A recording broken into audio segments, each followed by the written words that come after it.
27वीं आईनी तरमीम के बाद अदालती महाज पर इसके असरात तेजी से मुरतब हो रहे हैं। पहले सुप्रीम कोर्ट के सीनियर तरीन जज जस्टिस मंसूर अली शाह और जस्टिस अतर मिनल्ला की जानिब से इस्तीफे सामने आए। फिर इसके बाद लाहौर हाई कोर्ट के एक जज जस्टिस शम्स महमूद मिर्जा ने भी अपने ओहदे से इस्तीफा दे दिया और अब मीडिया रिपोर्ट्स के मुताबिक मुमकिन तौर पर हाई कोर्ट के मजीद 4 जजेस के मुस्ताफी होने का इम्कान नजर आ रहा है। जराये के मुताबिक इन 4 जजेस ने हाल ही में अपने हाई कोर्ट के अकाउंट्स डिपार्टमेंट से रब्ता करके रिटायरमेंट के बाद अपनी बरात की मुफस्सल मालूमात तलब की हैं। जराये के मुताबिक ज़बानी तलब की गई ये मालूमात पेंशन के फ़वाइद और जिन तारीखों पर ये फ़वाइद मिल सकते हैं उनकी तफसीलात हैं। और अब ये मालूमात तलब किए जाने के इस वाक़े से अदालती हलकों में ये चहमगोइयाँ हो रही हैं कि ये 4 जजेस जो 27वीं तरमीम के बाद मुमकिन तौर पर हुकूमत की जानिब से ट्रांसफ़र किए जाने वाली जजेस की फहरिस्त में शामिल हैं, वो इस ऑप्शन पर गौर कर रहे हैं कि नए सूबों या दीगर इलाका जात में ट्रांसफ़र होने की बजाय उनकी जानिब से इस्तीफ़े दे दिए जाएँ।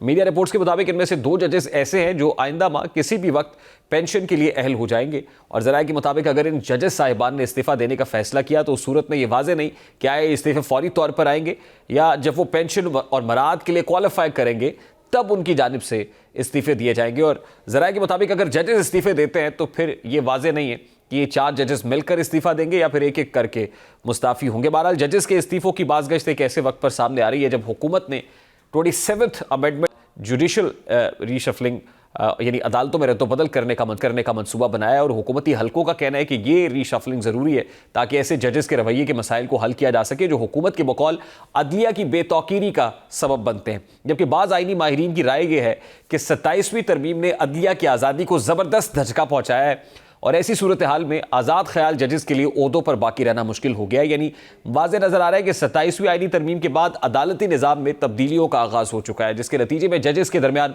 मुख्तलिफ फ़ैसलों और मुस्तकबिल की हिकमत अमली के हवाले से गैर यकीनी सूरत हाल पैदा हुई है। इस गैर यकीनियत की वजह से कुछ जजेस ने अपने ओहदों से इस्तीफ़ा देने या रिटायरमेंट के फ़वाइद के हुसूल के बारे में मालूमात हासिल करने का इक़दाम किया और यह अमल अदलिया में अंदरूनी रवैयों और मुस्तकबिल के इंतज़ामी फ़ैसलों के असरात की अक्कासी भी करता है। जजेस के मुमकिन इस्तीफ़े या रिटायरमेंट के इम्कानात अदलिया के इंतज़ामी ढांचे में रद्दोबदल के फ़ैसलों के वक्त अहम अवामिल के तौर पर सामने आ रहे हैं और इससे ज़ाहिर होता है कि अदालती इदारे में इस वक्त दाखिली और ख़ारजी इंतज़ामी फ़ैसलों का तवाज़ुन हसास मरहले पर है।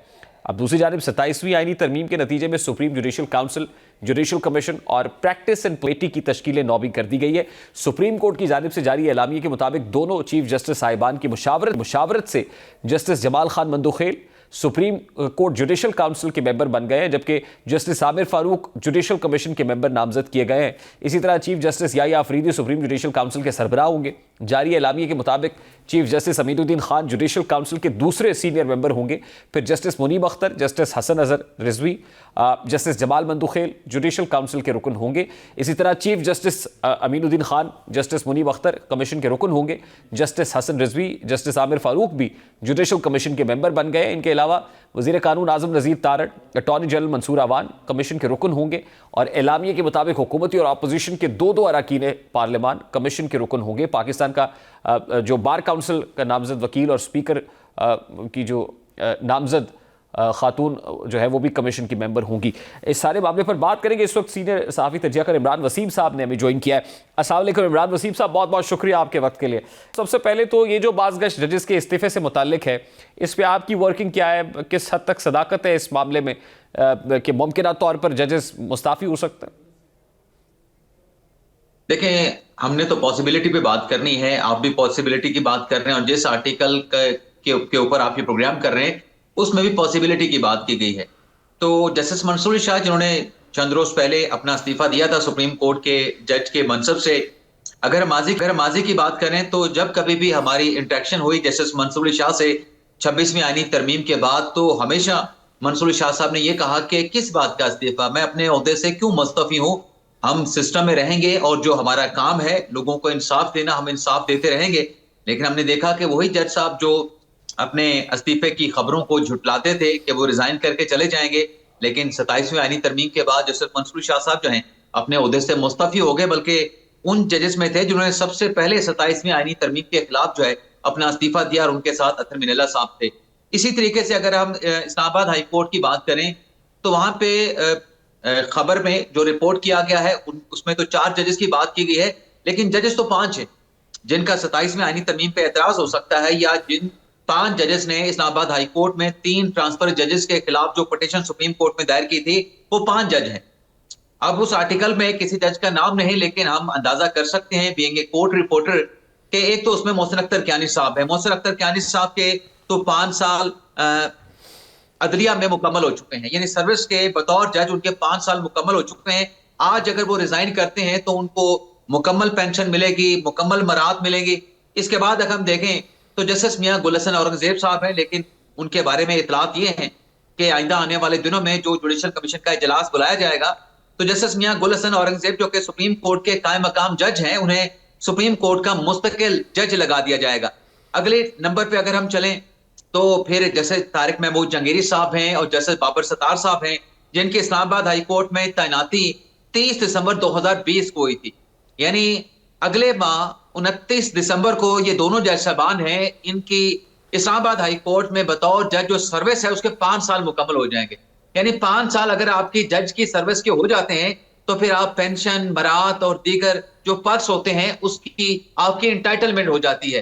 तो रिपोर्ट जो सामने आई है उसमें जिन 2 जजेस की बात की गई है कि अगले माह उनके 5 साल पूरे हो जाएंगे, तो वो जैसे तारिक महमूद जहांगीरी और जैसे बाबर सत्तार साहब हैं। लेकिन बाबर सत्तार साहब इस्तीफा देंगे नहीं देंगे, तो उनके बड़े करीबी जरिए ने जब उन्हीं से पूछा था बाबर सत्तार साहब से भी क्या ख्याल है आपका, क्या आप रिजाइन करेंगे, तो हमारे तई तो इतला ये पहुंची थी उस करीबी सोर्स से जो कि जज साहब के बड़े करीब है कि जज साहब बाबर सत्तार साहब जो है वो रिटायर नहीं होंगे। अलबत्ता जस्टिस जहांगीरी साहब के हवाले से बड़े वसूख से ये अंदाजे लगाए जा रहे हैं कि शायद जब उनका 5 साल का टेन्योर मुकम्मल होगा तो शायद वो किसी भी वक्त जो है अपने ओहदे से रिजाइन कर जाएंगे। और बाकी जो 2 जज साहबान हैं उसमें जस्टिस सरदार इजाज इसहाक हैं और एक खातून जज है इस्लामाबाद हाई कोर्ट की समन रिपत इम्तियाज साहबा। उनकी 5 साल की सर्विस तो इस दिसंबर में मुकम्मल नहीं होगी, 4 साल की सर्विस उनकी हो जाएगी अगले माह दिसंबर में।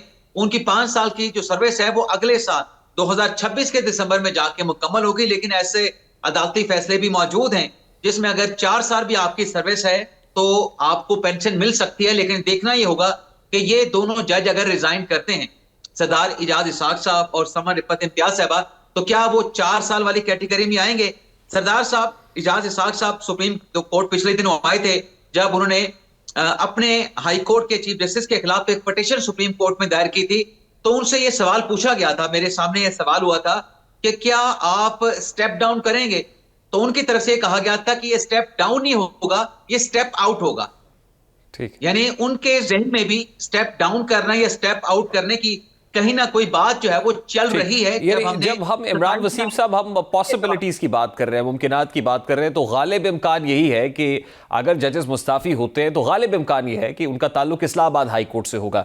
अच्छा, दूसरी इंपॉर्टेंट चीज एज पर यू सेड, दूसरी बात यह है कि 27वीं आईनी तरमीम के बाद एक तासुर यह है, इंप्रेशन यह है कि जजेस की जो पावर्स हैं वो कटेल हो गई हैं, क्लिप हो गई हैं, तो उसके बाद वो कोई बहुत ल्यूक्रेटिव किस्म का ओहदा नहीं रहा या ऑप्शन नहीं रही टू कि आप जज लगें, तो पहले जैसे इख्तियारात अब आपके पास नहीं है। क्या ये वजह होगी कि जजेस मुस्ताफी हो जाएंगे?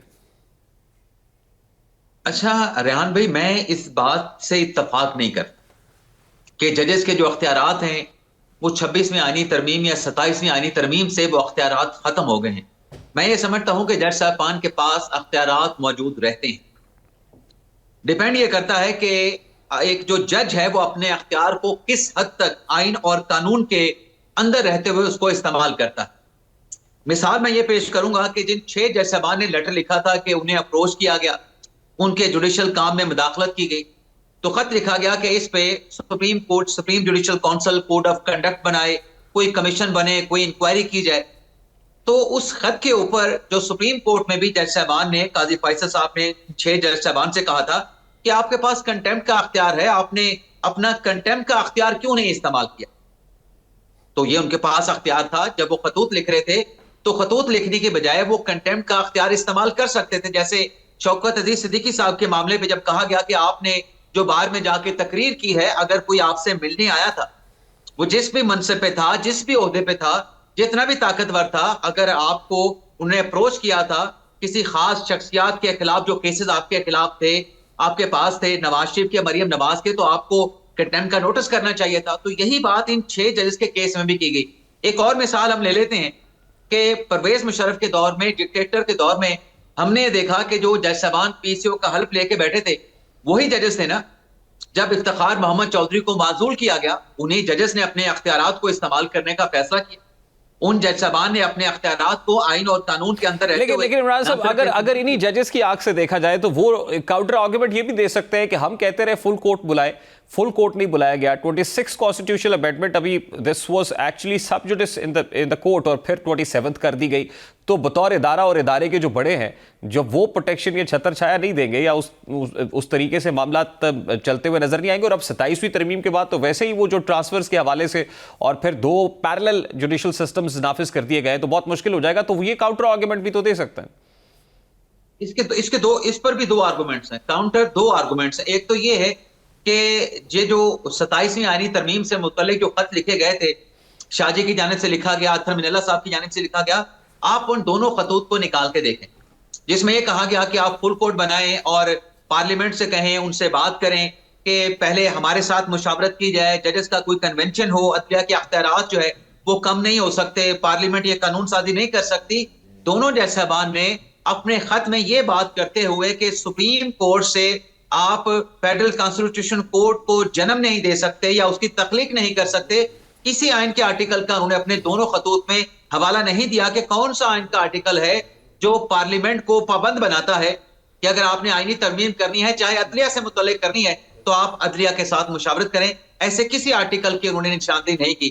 दूसरा आर्गुमेंट यह है, यहां पर जो अदलिया की आजादी के माजरत के साथ रेहान भाई जो ठेकेदार बन जाते हैं कि 27वीं आईनी तरमीम से पहले और 27वीं आईनी तरमीम के पास होते ही जाके मुख्तलिफ अदालतों में उसको चैलेंज कर देते।